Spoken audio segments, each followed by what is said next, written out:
Libertarian State Leadership Alliance.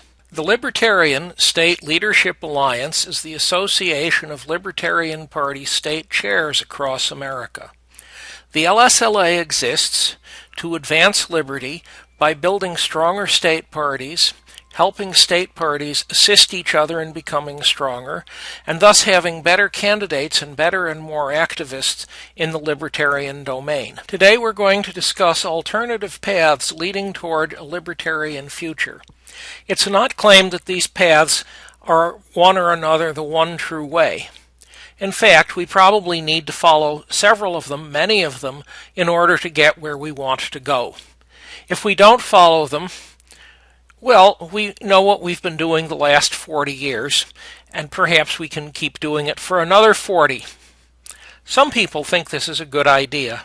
I don't. Today I'm going to discuss several alternative paths leading towards a libertarian future. I'm going to discuss the idea of Overton Windows and what it might mean for us.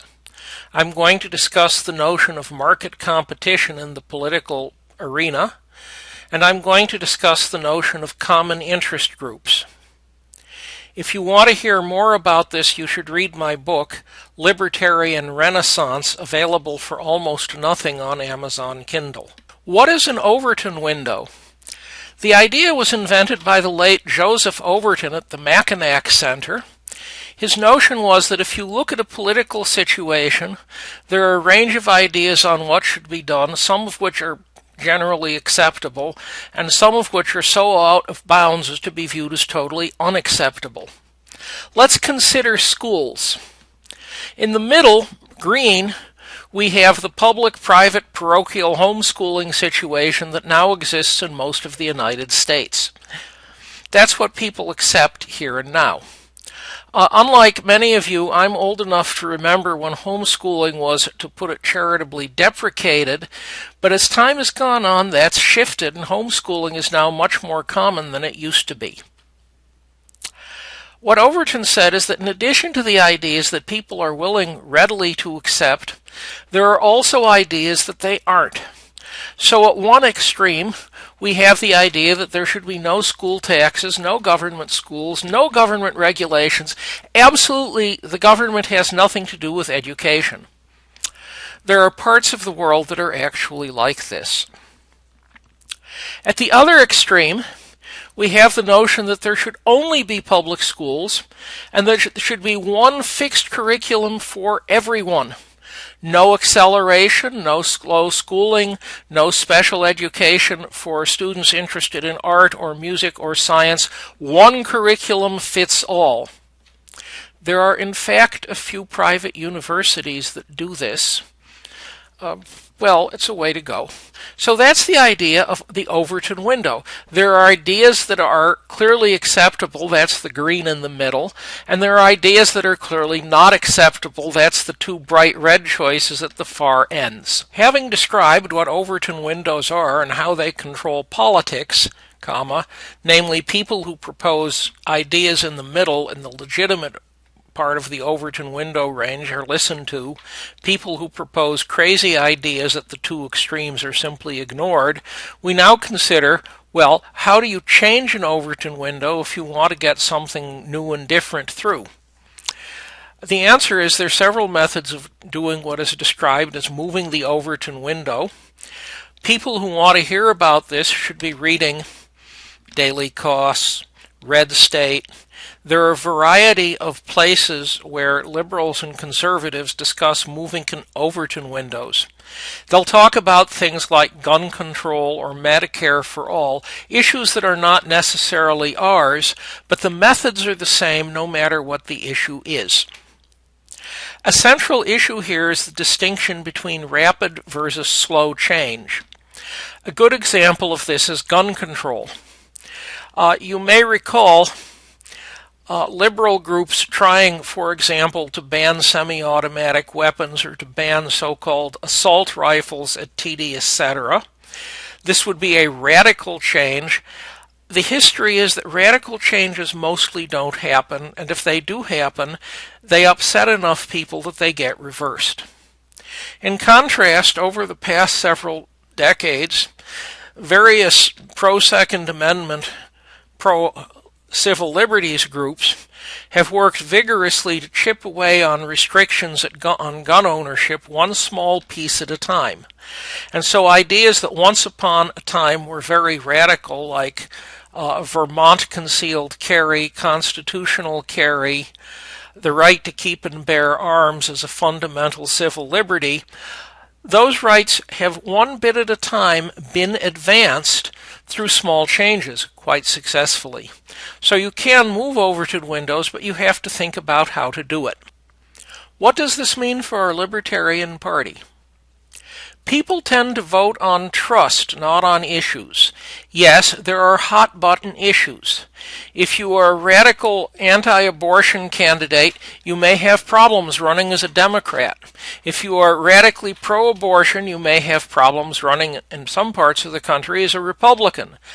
But beyond those hot-button issues, people vote on trust. If they're told President Trump likes this issue, and they're Republicans, they'll think better of it. If they're told President Obama likes this very same issue, and they're Republicans, they're more likely to become against it. They're using the party and trusting the party to decide what they should be thinking. Having said that, where does that leave our party? Our party faces two sorts of Overton windows. There are issues windows, and there's the trust window. The issues windows are that at some point our position on one topic or another may be outside the range that people are willing to support. In that case, it's an obstacle to getting people to vote for us. That's not to say that we should change our stand. After all, once upon a time, we advocated for private gold ownership. That's no longer an issue in America. But you should realize that there are issues windows. The more important window is the trust window. People tend to think, well, I could vote Republican or Democrat, and that's all the parties there are.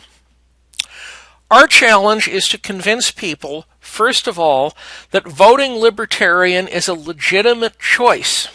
And since it is a legitimate choice, it is perfectly all right to vote Libertarian. How do we do that?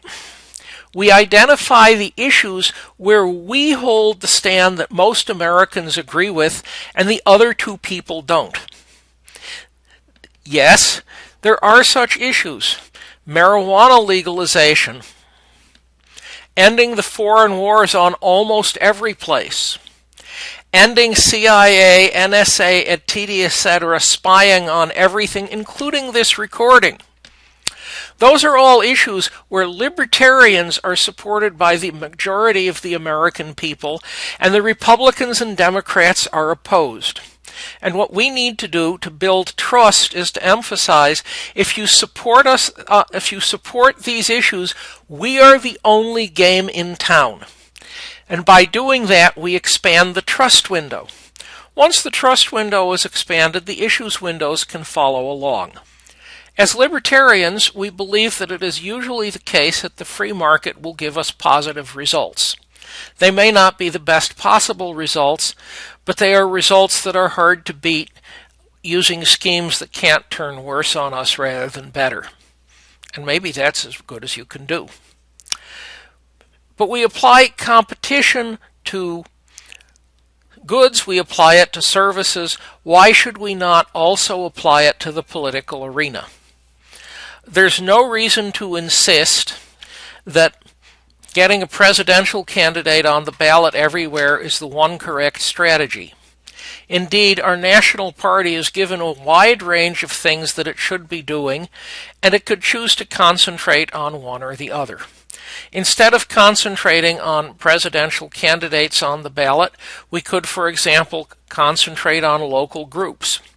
We could concentrate on assisting people in creating think tanks.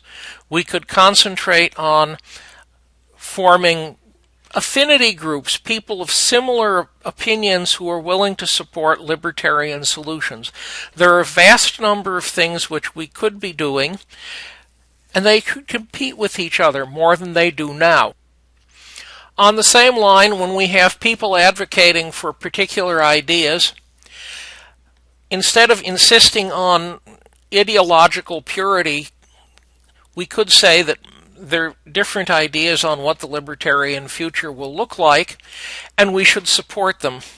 We currently do that in the abortion plank, and perhaps the qualifier in the abortion plank, the first half of the sentence, could be moved to apply to our entire libertarian political platform, so that we agree to say, here is our platform. Most libertarians agree with most of these positions, but there's no guarantee that any particular libertarian supports any particular one of them. That might eliminate a great deal of infighting, allowing us to focus on doing politics rather than taking potshots at each other. At least that's my opinion. And now we reach affinity groups. Hypothetical affinity groups like the Benjamin Franklin Brewers, the John Adams Publishers, the Science Fiction Authors for Liberty. People with a common interest and some general tendency to support our position. The key point of an affinity group is that it has a certain leadership set, people who are reasonably libertarian and will push the group in that direction. But they do this in a way that doesn't offend, so that they have a much larger number of members who are being dragged along, urged along, lured along, and having their Overton windows moved at least a bit. The Libertarian Party and political movement have been rather derelict at launching affinity groups. Yes, we do have those fine people, outright libertarians. We do have the, under various names, libertarian women's groups, but we could use considerably more. If you don't believe me, look around the libertarian movement and see what sort of people you do not see at the meeting. That's what you should be looking for. Founding affinity groups is something that is entirely within the remit of either the national party, state or local parties, or for that matter, the Libertarian State Leadership Alliance, though we've been a bit busy this last session with other things.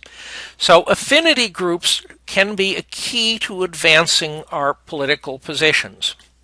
If you don't believe me, consider the Democratic Party and the amount of noise generated by the Southern Poverty Law Center, a group that is no longer primarily focused on rights of poor people in the South, but views itself as doing excellent work. Well, it certainly does a lot of work, and it does tend to push at least Democrats in a particular direction.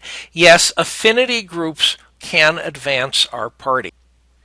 Today I've talked about Overton Windows, what they are and what they imply. I've talked about market competition. I've talked about affinity groups. I emphasize that there are two sorts of Overton Windows we must overcome. We must overcome the trust window, that we must convince people that it's okay to vote Libertarian, and in some cases we need to overcome the issues window, namely people don't agree with us. I emphasize that the way we overcome the trust window is to identify issues where most Americans already do agree with us and disagree with the duopoly party. That's where our advantage is, and that's what we need to exploit. If you want to take away from everything I've said, it's to remember people vote on trust, not on particular issues, at least as long as you don't take them too far outside their Overton windows into something that's a real hot-button question. I'm George Phillies, chair of the Libertarian State Leadership Alliance. I hope you've enjoyed what I've had to say, and I hope you enjoy the rest of this convention.